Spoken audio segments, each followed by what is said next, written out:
Today on the Matt Walsh Show, a foreign socialist is on his way to becoming the next mayor of New York City, and now a Somali socialist is running for mayor of Minneapolis. This raises a lot of questions, including one in particular that very few people want to say out loud, but we'll talk about it today. Also, Democrats in Congress have now suddenly discovered an urgent desire to see all the Epstein files released. Funny they didn't feel that way when Biden was in office. A new band has exploded on the Spotify streaming charts. The only problem is that the band doesn't exist. It's AI. And Gavin Newsom continues to moderate his views on the trans issue. His latest attempt to deal with the topic is hilariously clumsy and incoherent. We'll talk about all that and more today on the Matt Walsh Show.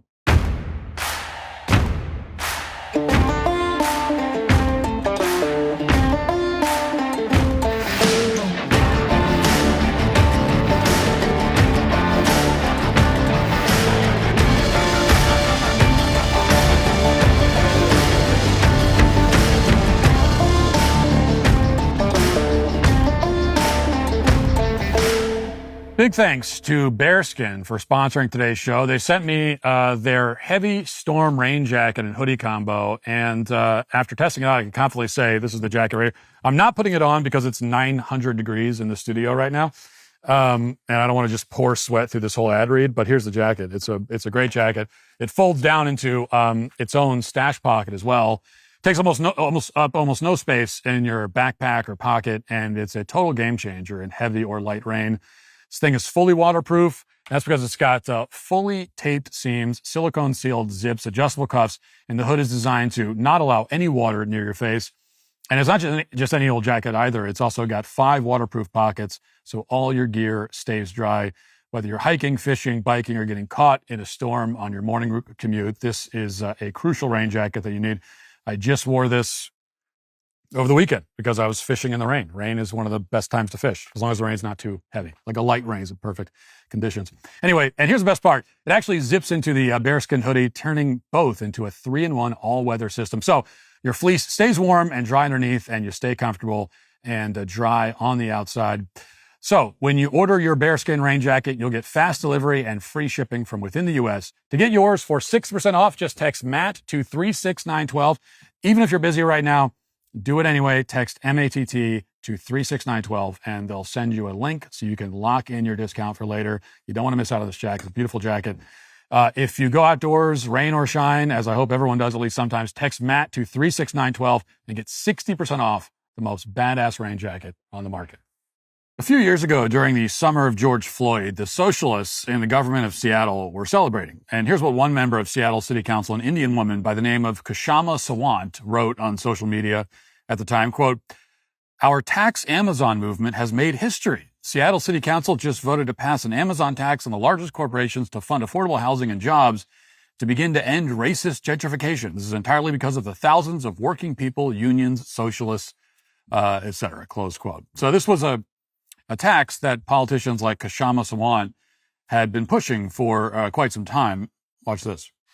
Right now, we have enormous momentum to pass a tax on big business. In other words, an Amazon tax in our city. A new tax on big businesses, Councilmember Kshama Sawant says. And this time around, she's asking for a lot more. So I would say we have to look at something like $300 to $500 million to be raised every year with no sunset clause, meaning having the construction of affordable housing every year with union jobs, with energy efficient buildings. The promise, as you heard, was to raise hundreds of millions of dollars by taxing the most successful business in the city and then redistributing that money towards union jobs, affordable housing, and energy efficient buildings. In other words, she's going to steal money from productive companies and redistribute it to various left-wing projects and handouts. Never mind the fact that Kshama Sawant has never created anything of value since arriving in this country in her mid-20s. She's a socialist, so therefore she gets to dictate how the economy of Seattle will work. That's the idea. And for several years, Seattle went along with it. They put foreign socialism into action, and how did it turn out? Well, as you'd expect, businesses began leaving Seattle. More workers stayed at home. Companies like Expedia conducted mass layoffs. The results has been less tax revenue and fewer jobs. In other words, socialism failed, as it always does. And to give you an idea of how dire things have become, here's a recent headline from one of Seattle's local news outlets, quote, "This is catastrophic. Seattle payroll tax revenue $47 million short as jobs leave the city." Here's how Seattle Mayor Bruce Harrell assessed the situation. Quote, today's announcement that payroll tax revenues collected in 2024 were $47 million lower than projected requires action to ensure our budget remains balanced. This decrease in revenue is aligned with recent reports of major employers moving thousands of high-paying jobs out of Seattle to other cities in our region. Well, imagine that. Kshama Sawant became a socialist in India. She brought her ideas to this country, and her ideas, in a very observable way, made this country worse, to the point that the Democrats running the city can't even deny it. And we're seeing a lot of this lately, if you haven't noticed. Of course, a few weeks ago, as we talked about, a Muslim socialist, someone who wants to eliminate the police department, establish state-run grocery stores, nationalize rental properties, dominated the primary in the mayor's race in New York. He's very likely to lead New York very soon. He'll probably win the general election, and he's very, very far ahead in the lead. And now in Minneapolis, a similar election is about to unfold. A Muslim socialist named Omar Fateh, who represents the district where George Floyd overdosed, is now gaining traction in the mayor's race. And before we go any further, just think about that credential. He's a socialist who represents the district where George Floyd overdosed, which happens to be one of the most dangerous and least desirable places to live in the country. And to give you some local color, here's what that means in practice. This is what George Floyd Square was like post BLM. Watch. This bill of comprehensive police reform just got to be careful here with some gunshots. Excuse us.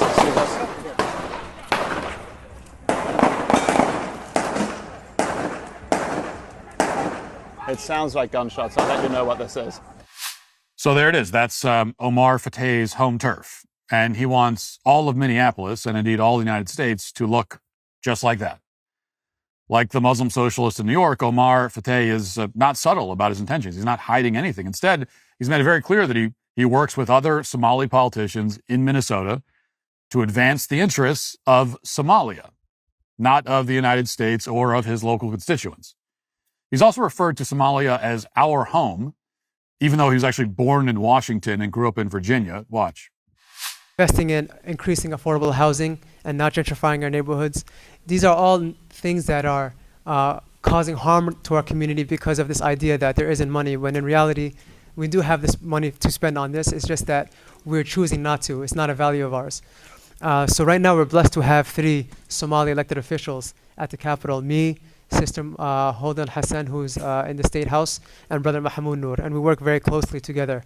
And we carry each other's bills. So the way it works is, if there's a bill in the House, it needs an identical bill to be carried in the Senate for it to be negotiated and to pass in the committees, and then go on for the floor session, and then go on to the governor's signature. So we're able to pass our bills back and forth that'll help benefit our communities. I understand that our Somali communities are all connected to each other here in Minnesota and back home, and I ask for your support. There's always been a link between our community here as well as back home, and I'm running to bridge that gap and unite all of us and represent all of us, because when we succeed here, we succeed everywhere. And I'm hoping to do that just like Abdulrazak, inshallah. So he's really outright admitting that Somali politicians are engaged in a conspiracy against the United States. They're working together to loot the treasury to serve the interests of foreign nationals. They're not hiding it. And that's their goal in every case. It doesn't matter that Omar was born here. It doesn't matter whether his parents were legal immigrants or not. None of that matters. His goal remains the same. He was born in America, but he's not actually an American. America is not his home. He's very proudly admitted that. Omar Fateh, like the other Somali politicians in Minnesota, understands that he can take advantage of us. So they're all doing it to their great benefit. By contrast, nobody can provide, and I've asked, nobody can provide an example of a single way that the United States has benefited from Somali immigration. Okay, this is like the question that people don't want to ask, even though it should be a very simple question. What is the benefit of importing a bunch of Somalis into this country? Now, it's easy to think of the drawbacks, but I can't think of a single positive, and neither can anyone else. By some estimates, there are more than 150,000 Somalis living in this country. In fact, I think the official estimate is 170,000, although it's probably way more than that. They've completely taken over entire neighborhoods in Minnesota and several other states. What have they improved? Have they boosted the GDP, employment rates, IQ averages? That'd be quite a trick, since the average IQ in Somalia is something like 70. Have Somalis reduced crime? Have they come up with any new technologies? Have they innovated anything? Have they done anything except marry their cousins at extremely high rates? Which is also a statistical reality about life in Somalia. These are questions that have objective answers, and in every case, the answer is just no. Leftists know they can't dispute that, so they'll call you racist for asking the question, but the question needs to be asked. Why are we allowing Somalis into this country? If nobody can explain how allowing them into the country helps our country, then why do we allow it? Like, this is the basic question that should be asked about every policy at every level. Any government policy, whether it has to do with immigration or any other topic. The very first question that should be asked, the very first one, is, does this policy help the country? If the answer is no, then obviously the policy should not be enacted. Obviously, we don't need to ask any other questions. We don't need to say, well, it doesn't help the country, but does it do this? Does it do it? Doesn't matter what it does. Nothing else matters. It doesn't help the country. Every policy in America should have the intention and the effect of helping Americans. And if it doesn't do that, we shouldn't have the policy. And while we're at it, why aren't we beginning the process of denaturalizing as many of these Somalis as possible? If you join a subversive communist party, your citizenship can be revoked on national security grounds. Additionally, if you didn't actually abandon any foreign allegiance, then you lied on your application for citizenship, and your citizenship can and should be revoked. So if you've got Somalis in this country that are saying, oh, our home is Somalia, we're interested in helping Somalia, well, then they lied in their application. Their allegiance is to Somalia, so they shouldn't be allowed to be here. And I'm not just talking about Ilhan Omar's whole fraud with her brother. This is a systemic issue. So when do we start kicking these foreign communists out of the country? The question is becoming increasingly urgent because at the moment, Omar Fateh stands a very real chance of winning in Minneapolis. And if he wins, he'll win because of the support of a lot of people who shouldn't be in the country to begin with. And then we'll all suffer the consequences. In particular, one of his core agenda items will be dismantling the police department and redistributing the money to Somalis, which is something that he's wanted for a very long time. Listen. By increasing the minimum wage to $20 by 2028 and passing rent stabilization to stop price gouging and incentivizing new construction, we can protect workers. Protecting all of our communities from Donald Trump means not letting MPD interact with ICE, whether it's for an immigration raid or not. Our residents deserve a mayor that will stand up to Donald Trump and say, no, not in our community. Did you know that the city's own data showed that 47% of calls to MPD can be diverted to non-police response? Cops aren't social workers. Investments in programs like these ensure that the appropriate response arrives when we call 911. It's just that we know that police officers are not required or not needed to respond to every single call. So I think that if we have a new system in which, for example, a young child with autism is having a mental breakdown, we can have a qualified professional there and not an armed officer. I think that's the right approach to take. Well, what could go wrong? You have a young autistic person having a mental breakdown. Why would you ever need to send an armed officer to that kind of a situation? It's not as if autistic, mentally ill people have ever hurt anyone in the history of this country, right? I mean, that would be absurd. That's never happened. And by the way, the statistic there was pretty incredible. He claimed that 47% of calls to the police could be diverted to non-police responses. That's a number that some left-wing academics at NYU came up with, but there's an obvious problem with it. In fact, there's a lot of problems with it, but one of them is that police don't know in advance whether a call is going to be dangerous. Okay, that they don't like call back and say, hey, is this going to be dangerous for us or not? There's not enough time for that kind of questionnaire. And there are a lot of things that seem like they're not going to be dangerous, and then they turn a traffic stop, something that seems like a very low intensity, low-stakes thing like a traffic stop can turn deadly in an instant, as it has many times. Now, it's probably true that many autistic children having a mental breakdown, quote unquote, aren't violent, and that a social worker could coax them out of it with an ice cream cone or something. But there's also a chance that the autistic child or autistic young person or of any age having a mental breakdown will indeed try to kill someone. That's why you need police officers there to respond to as many calls like this as possible. You don't wait until somebody gets killed. Now, this is all self-explanatory. Even somebody as dumb as Omar Fateh understands everything I just said. He knows all this. In reality, his goal is to legalize certain forms of violence. And again, there's a lot of this kind of thing going around. Take domestic violence, for example. Most people would agree that domestic violence is bad, I would hope, and that police should respond to domestic violence calls, especially since they're some of the most dangerous calls that police can receive. But just a few years ago, the Muslim socialist in New York, Mamdani, explained that, in his view, the police shouldn't respond to domestic violence calls. This is audio that was first reported by the Free Beacon, and listen to this. I mean, you just look at the history of the NYPD, and you see that we have invested in a system that functions in many ways to punish poor black and brown people across this city and across this state, and frankly, across this country.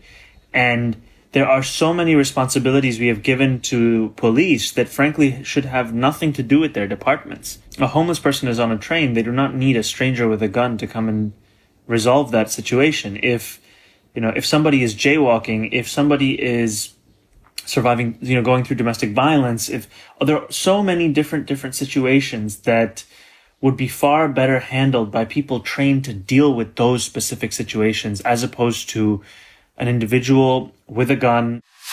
Notice how he just sort of casually mentions jaywalking along with domestic violence.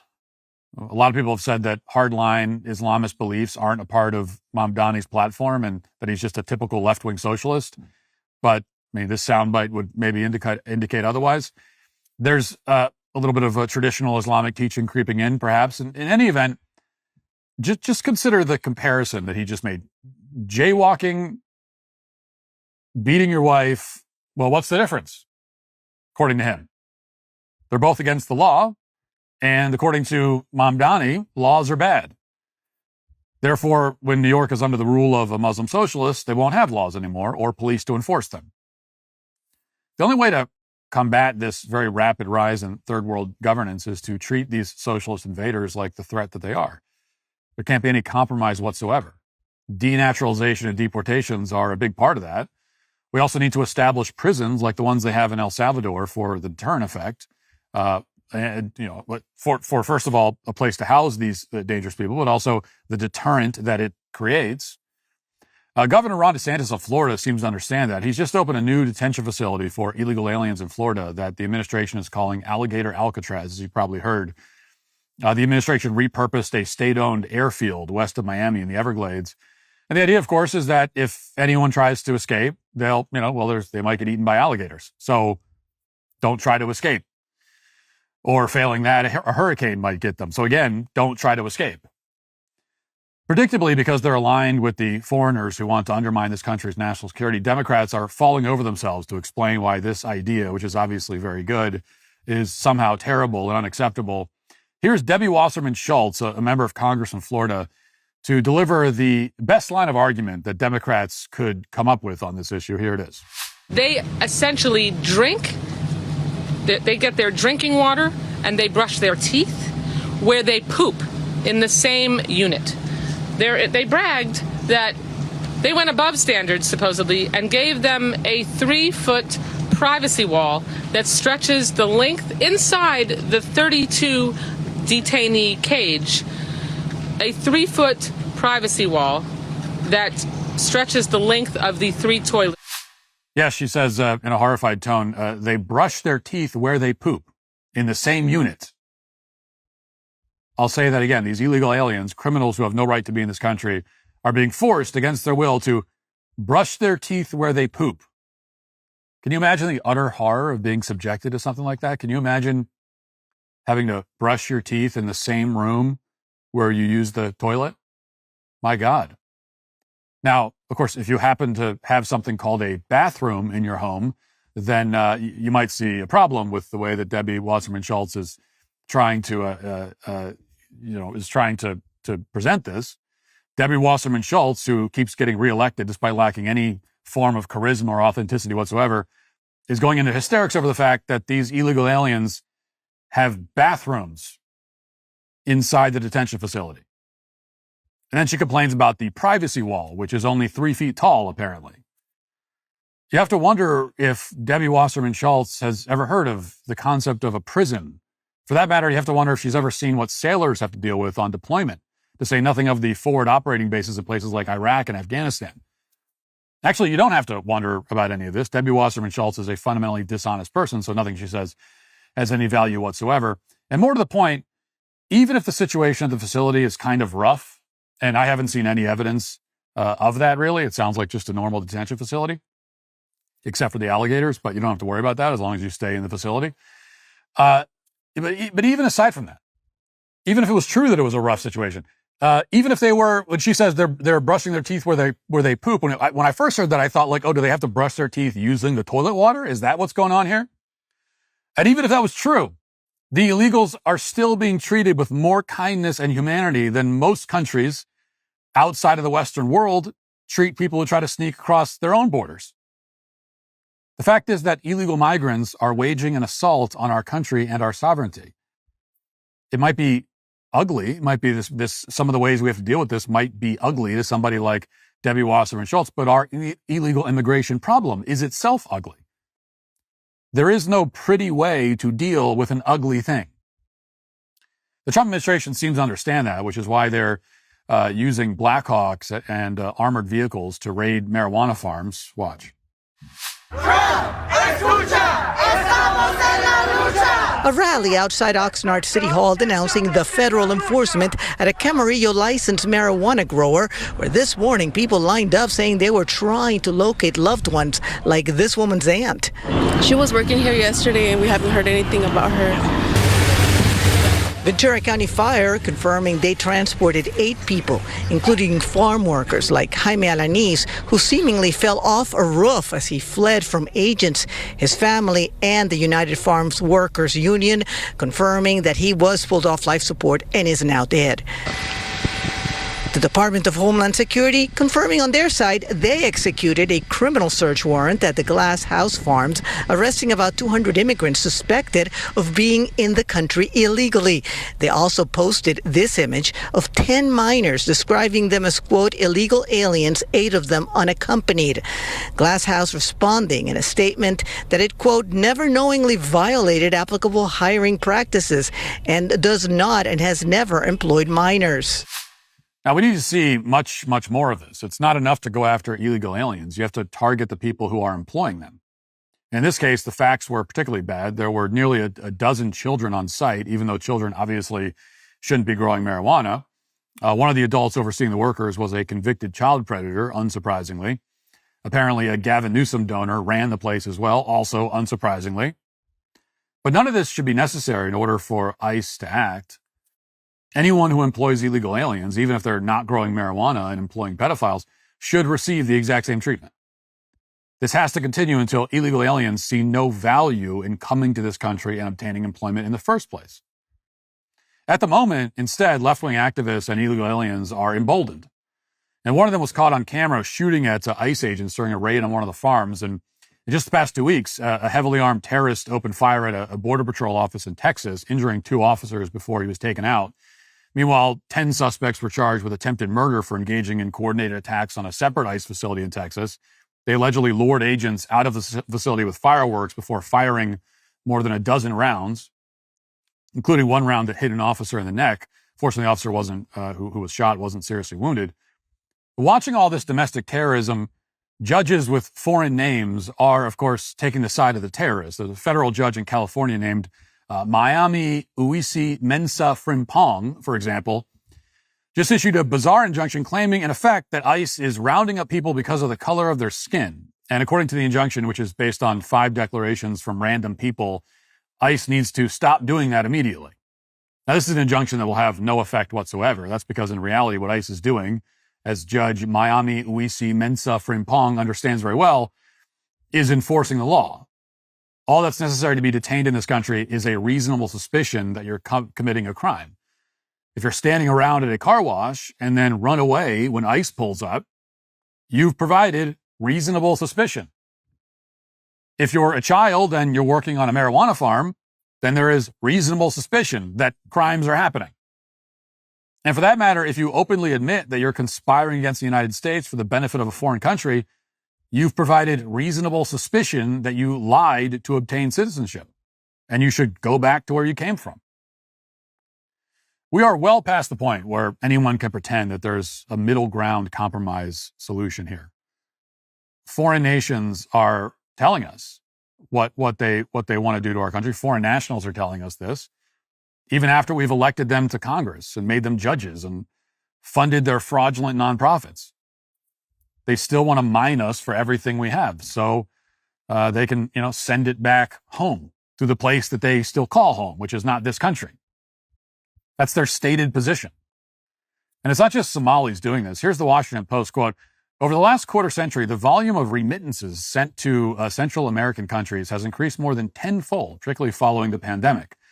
Migrant cash transfers rose from 10% of the Central American region's GDP in 2010 to 23% last year."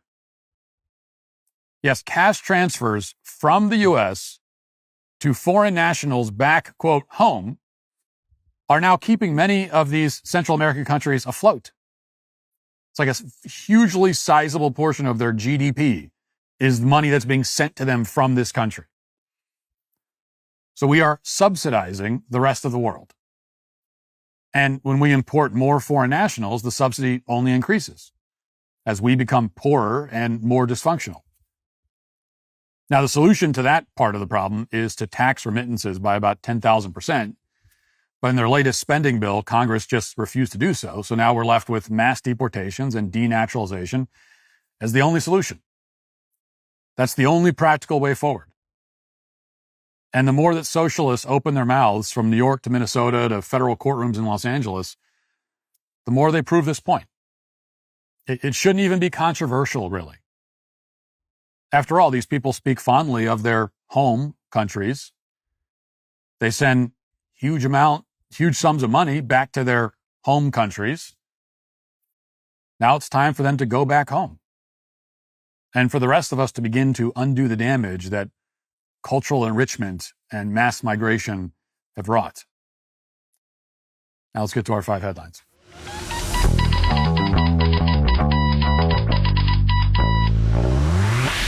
Did you know that all chips and fries used to be cooked in beef tallow up until the 1990s when big corporations made the switch to cheap processed seed oils? Today, seed oils now make up a staggering 20% of the average American's daily calories. Recent studies have started linking these oils to metabolic health issues and inflammation throughout the body, which got the folks at Vandy Crisps thinking there had to be a better way. They decided to go back to basics and created a potato chip with just 3 simple ingredients: heirloom potatoes, sea salt, and 100% grass-fed beef tallow. What makes Vandy different isn't just what they've taken out, but what they've put back in.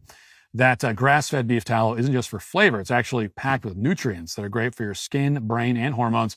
When you snack on Vandy, you'll notice the difference immediately. Instead of that familiar crash, bloat, or sluggish feeling you get from regular chips, you'll feel satisfied, light, and energetic. The beef tallow makes these chips incredibly satiating too, so you won't find yourself mindlessly binging through the entire bag and still feeling hungry afterwards.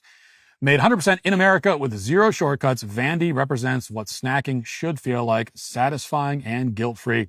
I love the flavor the beef tallow adds and how it makes each crispy bite taste like what chips are always meant to be.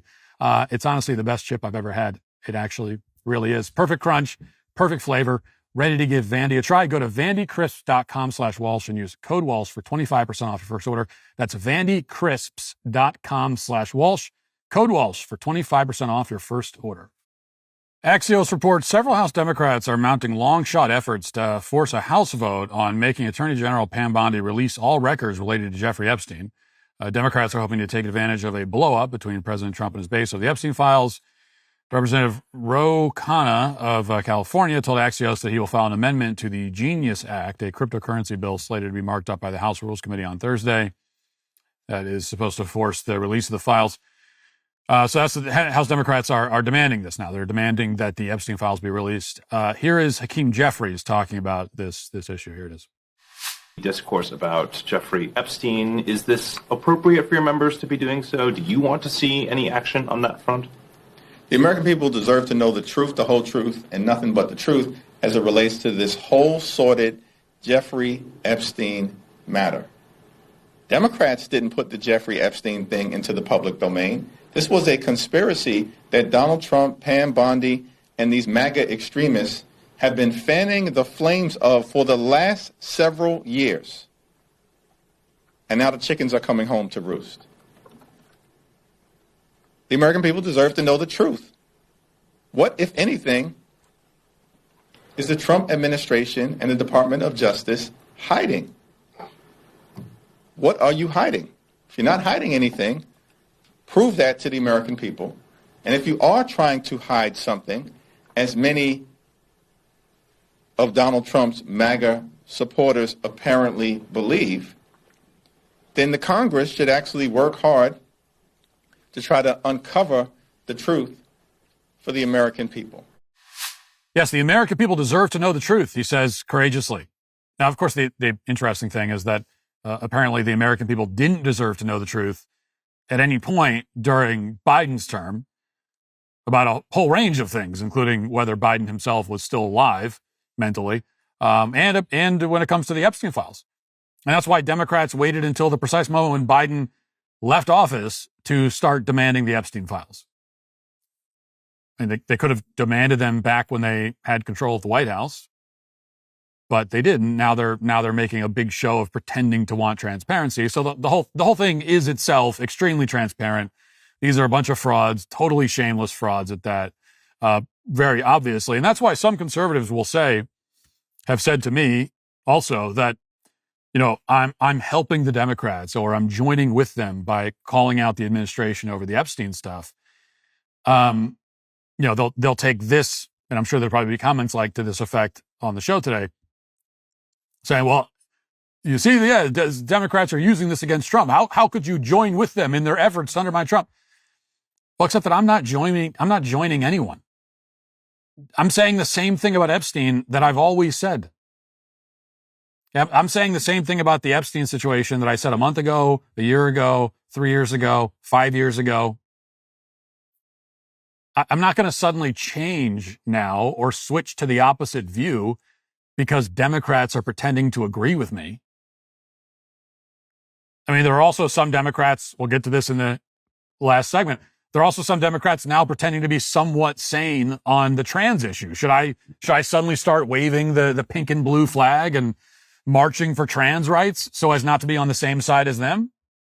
Of course not. I mean, it's absurd. No, the blame for this goes back again to the administration. I mean, they're the ones who put us in this position. They're the ones who handed this gift to the Democrats, giving them the opportunity to pretend that they, just want the truth. And so that's not our fault. Those of us who are saying we want the Epstein files, who have been saying that all along, we've always said that. And the idea that because Trump came out and said, yeah, you shouldn't care about this anymore. Like, we're just going to say, okay, well, we don't care then. Really? I mean, we're Americans. We have our own minds, don't we? And let me say this.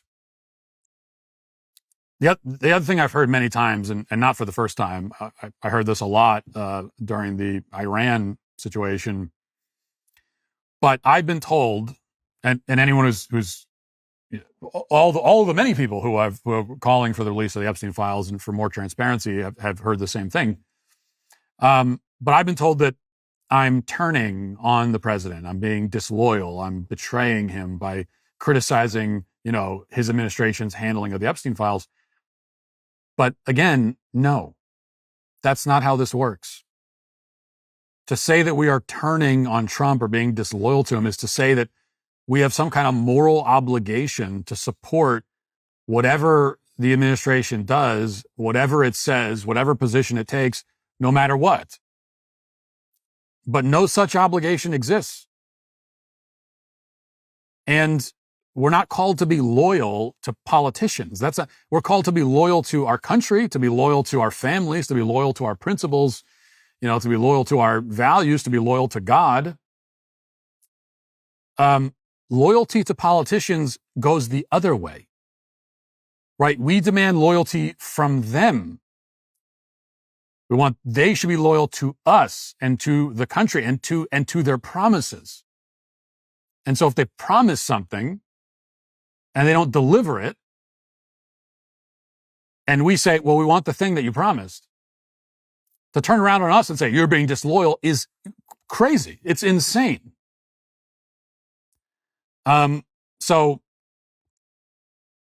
that's all that's happening here. Like, either you're going to be consistent and you're going to have basic principles and integrity, or not. And I'm not going to sacrifice that for anyone. Least of all for the White House. I'm just not going to do it. Now, all that said, there is one Democrat who I think did make a pretty powerful statement about the Epstein situation. And admittedly, there's one. I think all of them are frauds on this issue. Okay, like it's like we're not joining them, but they're trying to join us and say, yeah, guys, let's get the Epstein files out. And we're saying to them, no, not you. You're not. Go away. You're not part of this. Except for one. And that is Representative Hank Johnson. And he's the guy who you might recognize because he's the guy who once famously worried that the overpopulation on Guam would cause the island to tip over, which is a real thing that he said. Like, he actually said that. He said the island would capsize because there were too many people on it. That was actually said. So obviously a very smart man. And like any smart man, he's decided to address this Epstein scandal in the form of a song. Listen. Congressman Hank Johnson coming to give you some more ear candy or perhaps an ear ache. But I'm going to do my best off of this Jason Isbell tune, Dreamsicle. Epstein died by suicide. Believe that and you must be blind. You've been telling us you released the file, but where are they? We've gone along with what's been told. We've had plenty of time, you're in control. But now you say you will withhold the Epstein file. Dreamsicle on a summer night in a folding armchair. Trump's howling at the moon. Release the Epstein file soon. Well, it makes me envious of the people of Guam who all died when the island capsized, because at least they never had to hear that song. And the thing that most confuses me is that he made the song, I guess, based on a Jason Isbell song called Dreamsicle, which is a good song, by the way. I like some of Jason Isbell's stuff, even though the guy's a total lib. I think he's like campaigning for Kamala and all that, but he's a musician. What are you going to do? But how is it that you heard a song called Dreamsicle and thought to yourself, wow, this would be a great song about Jeffrey Epstein? Why did Dreamsicle bring Jeffrey Epstein to mind for Hank Johnson is my question. And in fact, it's like creepy on a lot of levels, because actually that song is about Jason Isbell's reflections on childhood, and it's Dreamsicle. It's about kids. And Hank Johnson heard that song and said, you know what I hear when I hear this song? Jeffrey Epstein. So it's very strange. I'm also trying to figure out how Hank Johnson's staff could have ever allowed him to do this. I mean, the guy's 97 years old. He has an IQ of 3. If he said he wanted to record another music video, you don't have to do it. You could have pretended. You could have set him up in front of a toaster and told him that the toaster will film it for him, and then just never release it. And he never would have known. So why would you actually go through with that? I don't know. But then again, I guess, this is why you joined Hank Johnson's staff, I suppose. It's like, if I was to get a job working on any politician's staff, which I never would, I'd rather be dead I would rather be dead. I'd rather be shot in the head than work in politics at all, but in particular on the staff of a politician. It's like it's a fate worse than death. But anyway, if I were to ever do it, I would probably want to be on, I'd want to work for Hank Johnson, only because of the hilarity that would ensue, just to see all of his hilarious schemes that he cooks up. And if he's out in public saying that Guam's going to tip over because too many people are, can you imagine what kind of stuff this guy says behind closed doors? Can you imagine what sort of statements he's been talked out of making if that one made it through? So there is that at least. Let's see. Post Millennial has just reported a new policy memo issued by Immigration and Customs Enforcement Acting Director Todd Lyons has stated that U.S. immigration officials can now deport illegal immigrants to countries other than their own with minimal advance notice.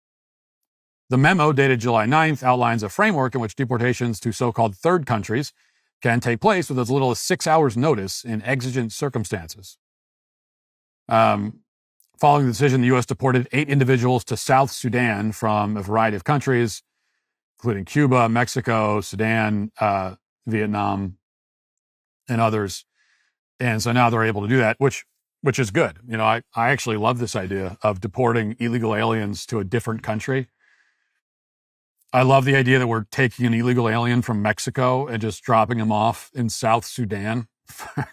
He comes out of the plane like, this doesn't look like Mexico. And we say, oh, it isn't? Oh, well, close enough. Anyway, see you later. But we do, in all seriousness, we have the right to deport illegal aliens to wherever is the most convenient to us. Okay, and it's like if we've got a bunch of illegal aliens and we've got to drop them off somewhere, it's a lot more convenient to just drop them off in one central location and let them figure out the rest of it. Now, I'm not saying we should go out of our way to bring them all to some far-flung place. I'm not saying that we should bring them all, drop them off in Antarctica or something.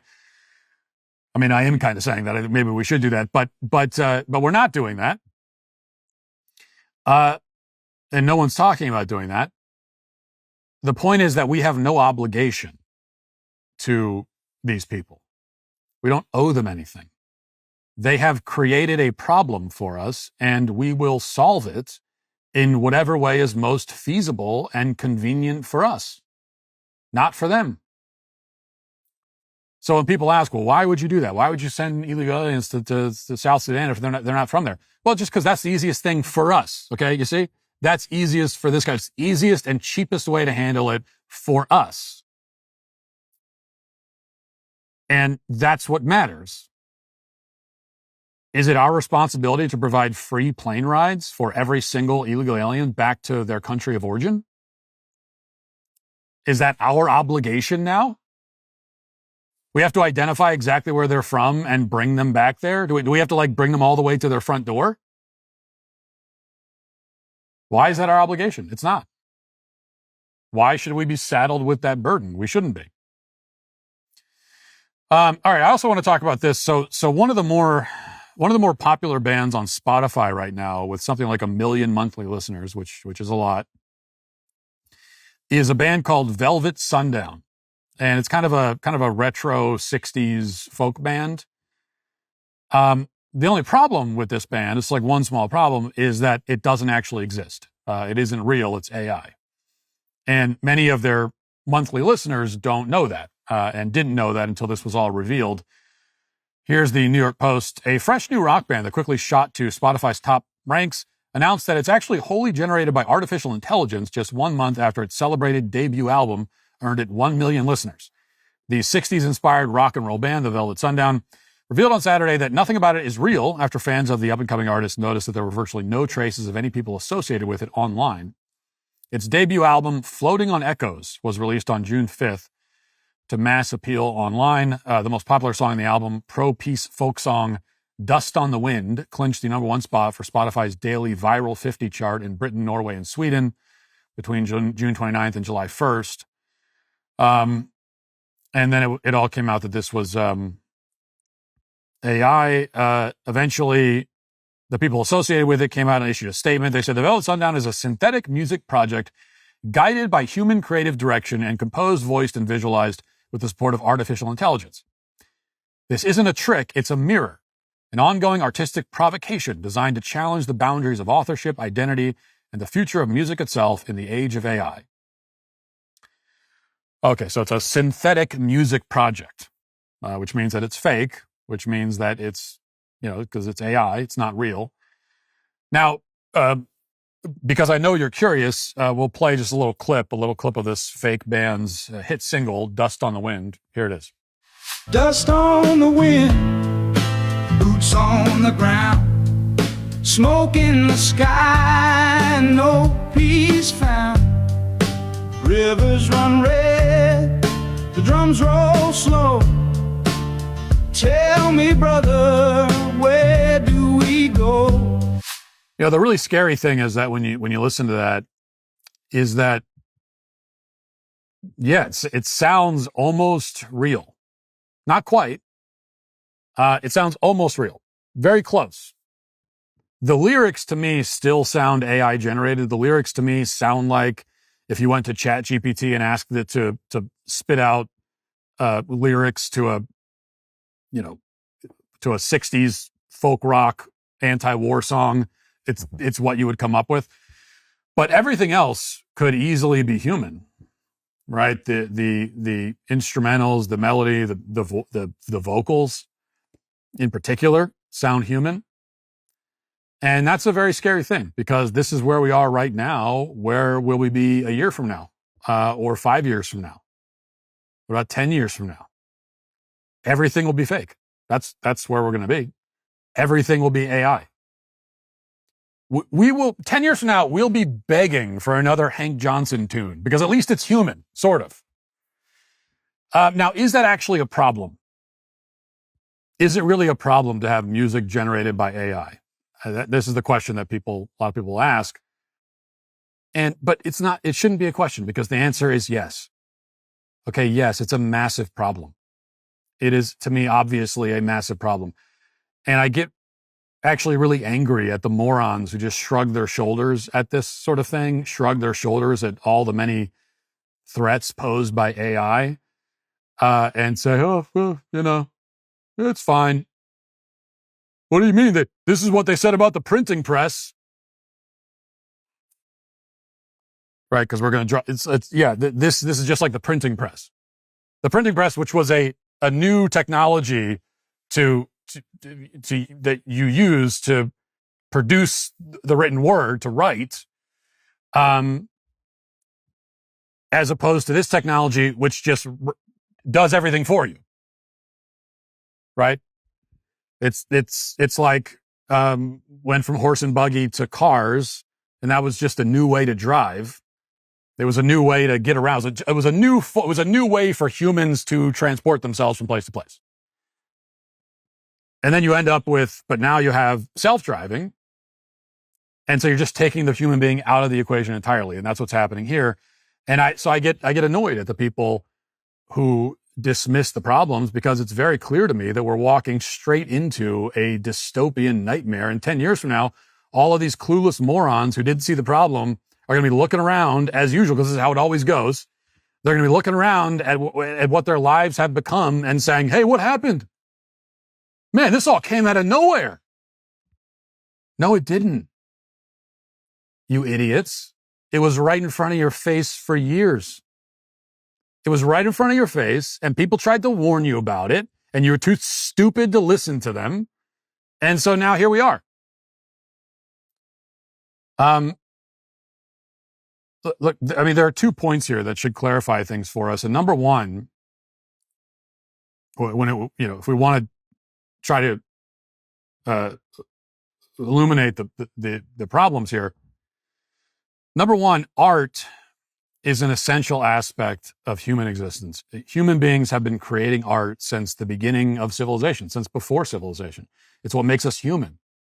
It's what separates, one of the fundamental things that separates us from monkeys and lizards and birds, is that we are the only creatures on the planet, the only creatures in the universe, so far as we know, who create art. Why do we do it? Well, we do it because we have souls, because art comes from the soul. It speaks to the soul.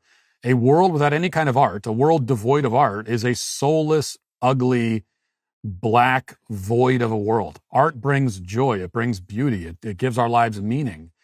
It reveals the meaning in our lives. We create art because we're human. And therefore, a human society without art is not really a human society. It is an unhuman and an anti-human society, which means, therefore, that AI art is not art. AI cannot create art by definition. Art is a reflection of the human soul. It comes from our hearts. It comes from our souls. Art is human expression. It is a person revealing something, some truth from deep within themselves. Machines can't do that. Algorithms can't do that. Algorithms have no interior life. They have no soul. They have no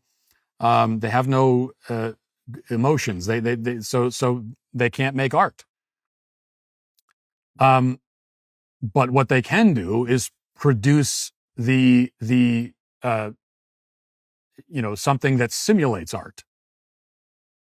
They can produce a mimicry of art. And we're going to get to a point where that's all that exists. And the thing is that when we get to a point where it's like 90% of the top songs on the Spotify charts or where Billboard or anything are AI generated, well, none of that is real. It's like, that's not real. So you listen to it, it sounds like art, but it's not really. And so you don't get any of the benefits that you get, any of the human benefit that you get from consuming, engaging in art. And at the same time, it cheapens all of the real art that still exists. Like the moment that AI can take over and just do this, that you can go to you can just plug a prompt in, make me a 60s folk anti-war song, boom, spits it out in half a second. Well, the moment you can do that, it cheapens the whole art form. It cheapens and devalues the whole art form. And then you have, kids. It's like we've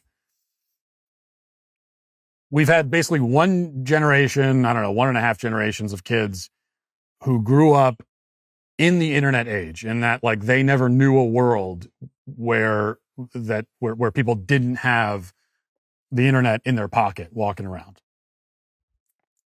And you look at what that's done to that generation of kids, how screwed up it's made them. Well, now we're going to have a generation of kids who don't know a world without AI. Like AI is just going to do everything. They're not going to know what it's like to not have that. Are any of those kids going to bother to like pick up a guitar or sit down at a piano?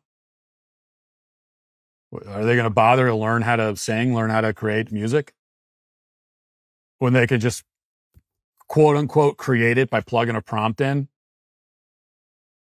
Probably not. So that's what's at stake here. And to me, I see it as the death of art is what's at stake.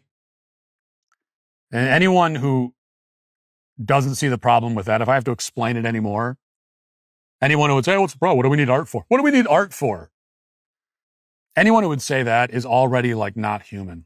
I mean, honestly, like you're barely human if you don't, if that thought is in your mind already. Like you're already lost. The machines have taken you. You are a machine. Like you are basically AI. I mean, it's like I don't know, we were on vacation. We went out to the mountains, and we're up in the mountains, and we're looking at this beautiful the horizon, and it's just mountains and green, and anyone who would look at that and say, "What do you need that for? Beauty? Who cares?" Anyone who would say that is barely human. You're barely human. You barely have a soul. And if you have that attitude about art and the potential death of art, then you barely have a human soul already. And I can't help you. On that note, let's get to the comment section. If you're a man, it's required that you grow a beard. Hey, we're the sweet baby gang. If you're stressed about back taxes, maybe you missed the April deadline, or your books are a mess, don't wait. The IRS is cracking down. Penalties add up fast, 5% per month, up to 25% just for not filing. But there's help. Tax Network USA can take the tax burden off of your shoulders and stop the spiral before it gets worse. They've helped thousands of Americans, whether you're an employee, a small business owner, or haven't filed in years. Messy books, no problem. They've seen it all and know exactly how to clean it up. With direct access to powerful IRS programs and expert negotiators on your side, Tax Network USA knows how to win, and you'll get a free consultation and learn all about if you qualify. They may even be able to reduce or eliminate what you owe. More importantly, they'll help protect you from wage garnishments or bank levies. So don't wait for the next IRS letter. Call 800-958-1000 or visit tnusa.com/Walsh to talk to a real expert at Tax Network USA. Take the pressure off. Let Tax Network USA handle your tax issues.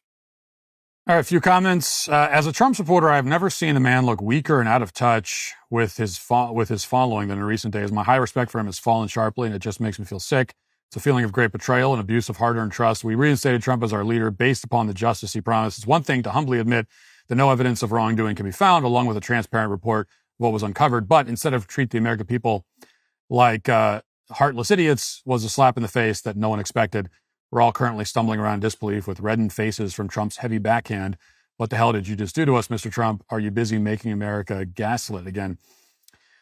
Look, I mean, there's a lot. I've seen so many comments like this, and this is a deeply felt sentiment for a lot of people. Trump has done a lot of great things in this term. There's no question about it. Nobody is trying to downplay or deny that. I know that I'm not. And I talk even today about the great things that Trump has done. But I've never seen him misread the base the way that he has on this issue. It's not just the fact that they aren't releasing the files and all that. It's the tone. I mean, that's what you're getting at in your comment. And I think the thing that you found particularly galling, I know that I did, it's the tone, it's the attitude, right? It's the gaslighting. That's what irks a lot of people, me included. When Trump says, are people still talking about this Epstein thing?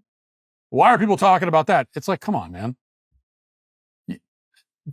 Don't do that. Don't pretend all of a sudden like you don't understand why we care. Right? That's gaslighting. That's what gaslighting is. And that really is a problem. Now, the other thing too is that if the DOJ had come out and said, well, look, we can't find any files, or we can't find a list or files because that stuff's been destroyed. It looks like there's been some sort of cover up. Now, I would have personally found that to be a very credible possibility, that all the really incriminating stuff that incriminates very powerful and prominent people would at this point no longer exist because the evidence would have been destroyed. But if that's the answer, then you come out and say that, and you don't try to mock us or belittle us for caring. And then the follow-up is, okay, now we got to figure out who destroyed it. There's a cover-up going on. We're going to get to the bottom of it. This thing goes deeper than we thought. And right, like the investigation continues and gets even more serious from here. That's a different answer. And that's not the answer that we got. Let's see. There is a door number 3. The current administration is using the list to blackmail the people on it themselves. Yeah, I've heard this theory. I don't really buy it. And if it's true, I'm still not happy about it. We've had enough blackmail. Now we want them punished. Right? Because the whole point of blackmailing is you're saying, okay, if you don't do what we want, we're going to release this information and you're going to be in trouble. Well, no, they should be in trouble. They just need to be in trouble. They need to be punished for what they did.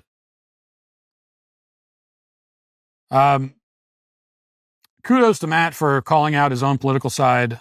I'm saying this completely unironically. It takes a lot of courage to stand up for your enemies, but it takes even more courage to stand up to your friends. That's what Professor McGonagall said at the end of the first Harry Potter book/movie. Yeah, it was a good reference there. I appreciate that reference. I kind of relate it back to what I think about, like what Gandalf said at the end of Star Trek: A New Hope, when he looked at Dumbledore and he said, you'll never forget, he said, always remember, with great power comes great responsibility. Because that was a powerful moment too. I think about that in relation to this. I was a contractor that worked with government employees for my entire 30-plus year career. I can tell you that what Matt says about government employees is spot on. Of the hundreds, if not thousands, of government employees I encounter over my career, I could count the number of good ones on one hand. Yeah, I obviously have a very dim view of federal workers, but there are plenty of them who actually do important jobs and do them well. I do think that some government jobs should exist. I'm not an anarchist. Right? We do need a government, and so that means you need people, human beings, working in these jobs. The problem is that the bloat is so extreme and in such a state that there are now, at a minimum, many thousands of federal workers whose jobs exist just to justify themselves. And so we talk about, I know I say all the time, you got these federal workers who sit around doing nothing all day. And that's effectively true, but it's not that they have nothing to do, or it's not that they have no job title. It's that they're really their job, that what they are doing, if they're doing anything, is just justifying the fact that their job exists in the first place. And that's all that any of this is. This is unconstitutional. Sound familiar? Well, of course it does. Every pundit, podcaster, and YouTube expert throws this phrase around like confetti at a New Year's party. But here's a wild thought. Instead of just nodding along with whatever hot take crossed your feed this morning, you ever actually cracked open the Constitution yourself? You know, the dusty old document everyone claims to be defending, but apparently nobody has time to read. That's why I'm thrilled that Hillsdale College is offering a brand new free online course called The Federalist. The Federalist Papers were written primarily by Alexander Hamilton and James Madison to explain how our Constitution creates a government strong enough to protect your rights, but safe enough not to trample them. The founders knew that we'd need to stay vigilant to preserve Republican self-government, and that responsibility falls on us today. I personally love that Hillsdale College course breaks it all down into 10 digestible 30-minute lectures you can take at your own pace, which comes in handy for those of us with busy schedules. It's completely free, definitely worth your time. Plus, they've got over 40 other free courses covering everything from C.S. Lewis to Roman history to ancient Christianity. Not bad for the price of, absolutely nothing. Go right now to hillsdale.edu/Walsh to enroll. There's no cost. It's easy to get started. That's hillsdale.edu/Walsh to enroll for free. Again, hillsdale.edu/Walsh. Everyone's still talking about our latest addition to the Daily Wire, Isabel Brown. Her brand new show premieres this fall exclusively on Daily Wire Plus, but don't worry, there's plenty more on the way as we celebrate a decade of the Daily Wire. Yes, we're celebrating our victories because who doesn't love winning? But we're also fighting harder than ever. The left wants to silence your voice. We make it louder. They want open borders. We demand law and order. They want drag shows for kids. We make documentaries that expose the truth. They cancel, we create. This is the time to be part of a community that fights back and wins. So go to dailywireplus.com and join the fight today. Now let's get to our daily cancellation.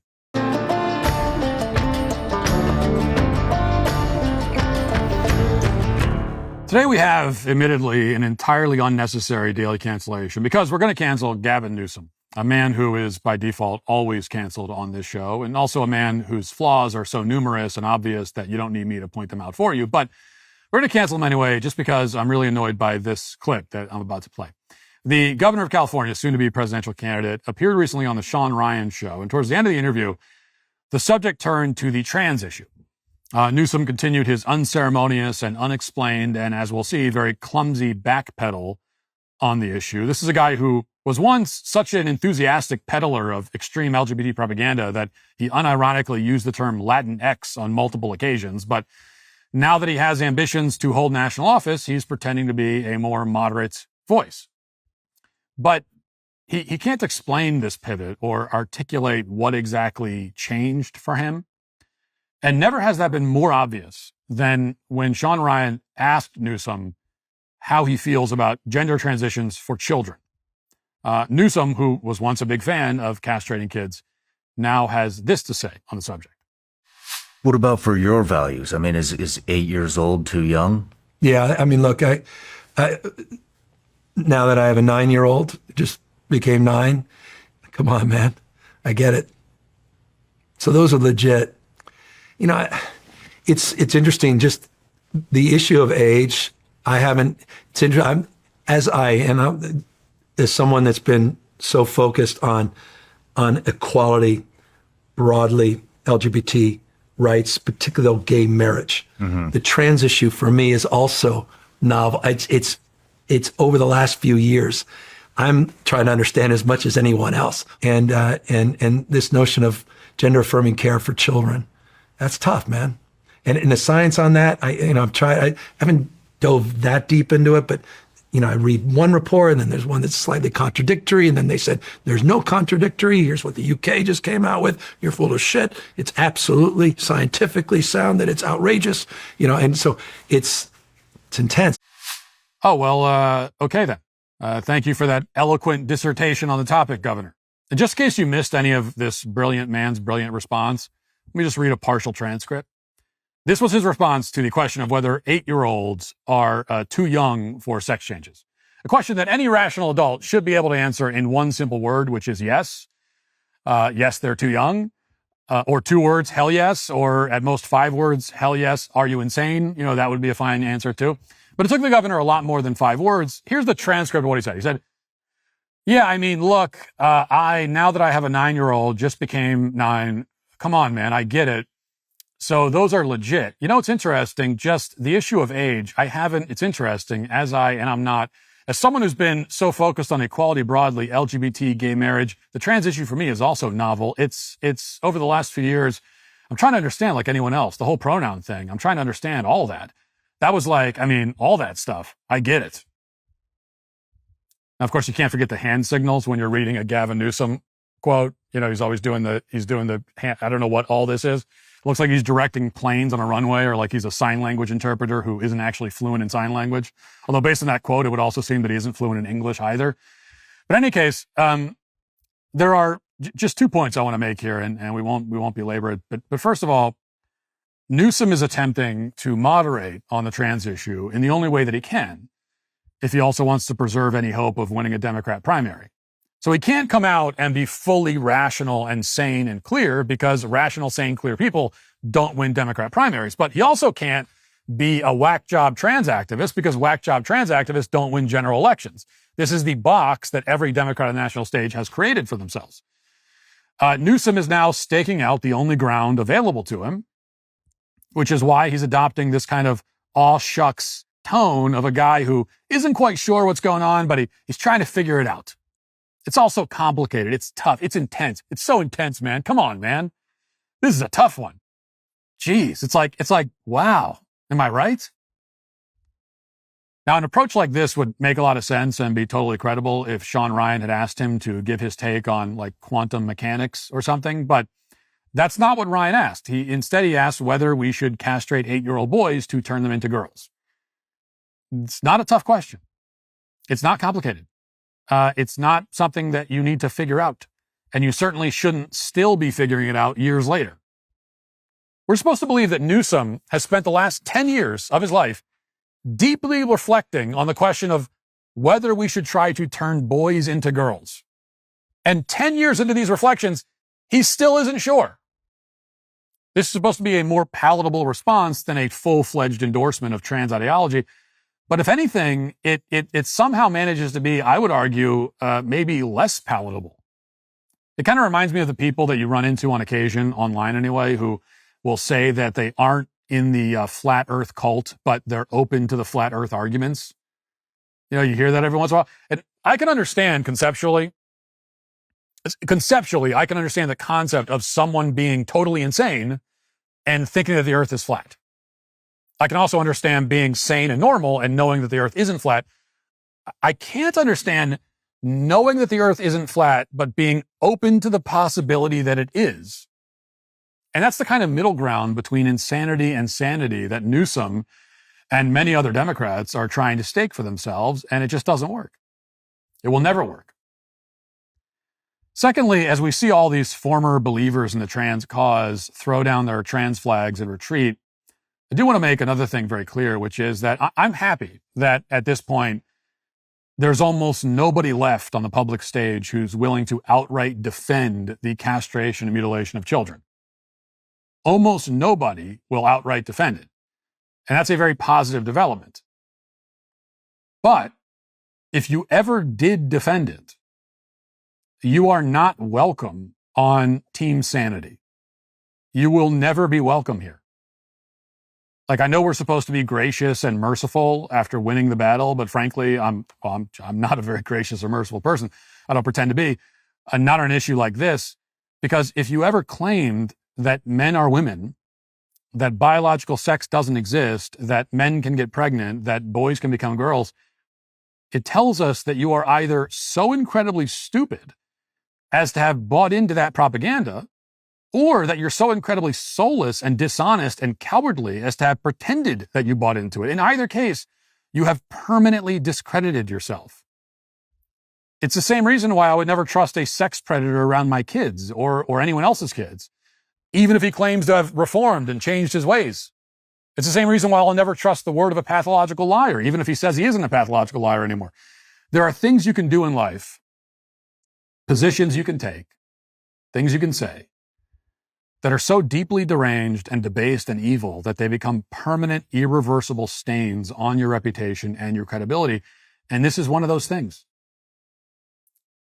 Now, of course, there are a million other reasons why Gavin Newsom has no credibility and should never be trusted or taken seriously. This is just one of them.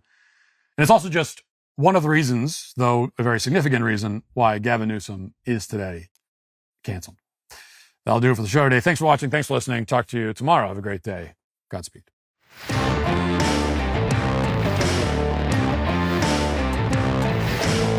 Today on The Ben Shapiro Show, the Obama-dominated Democratic Party is dying. But what replaces it? Plus, President Trump announces he's done playing nice with Vladimir Putin, and Bill Maher explains why open borders are idiotic. That's today on The Ben Shapiro Show. Give it a listen.